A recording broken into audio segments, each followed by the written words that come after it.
Glycogen synthesis is the process of forming glycogen from glucose for storage. This occurs mainly in the liver and the muscle. And yeah, its cellular site is cytosol. When does this occur? It occurs mainly after meals, high blood glucose, or high insulin. Now, glycogen synthesis steps are first of all, glucose has to be converted to glucose 6 phosphate, and the enzyme is hexokinase in the muscles, and in the liver, you have glucokinase. So, in the liver, you'll have glucokinase, and in muscles, you'll have hexokinase.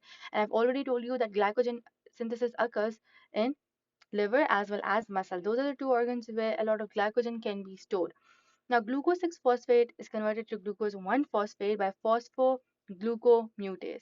So, first of all, hexokinase converts glucose to glucose 6 phosphate, then phosphoglucomutase converts glucose 6 phosphate to glucose 1 phosphate. Now, glucose 1 phosphate is converted to UDP glucose.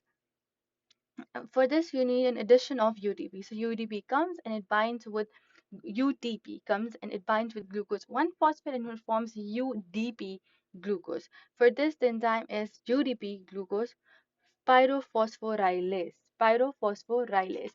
This also releases two inorganic phosphates, and those are utilized to drive the entire reaction. The energy from those is utilized to drive the entire reaction.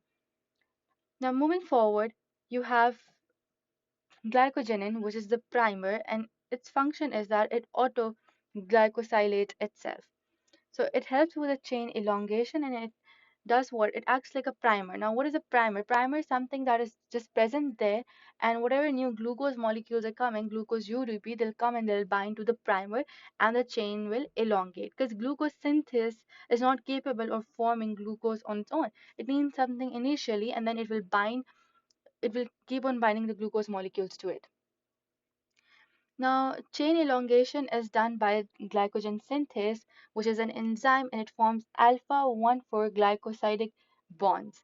This is the rate limiting enzyme, and this does the chain elongation. Then we have the branching enzyme, which adds alpha 1 to 6 bonds. And yes, so the energy requirement is 1 UTP per glucose molecule. UTP is equivalent to 1 ATP. That's it.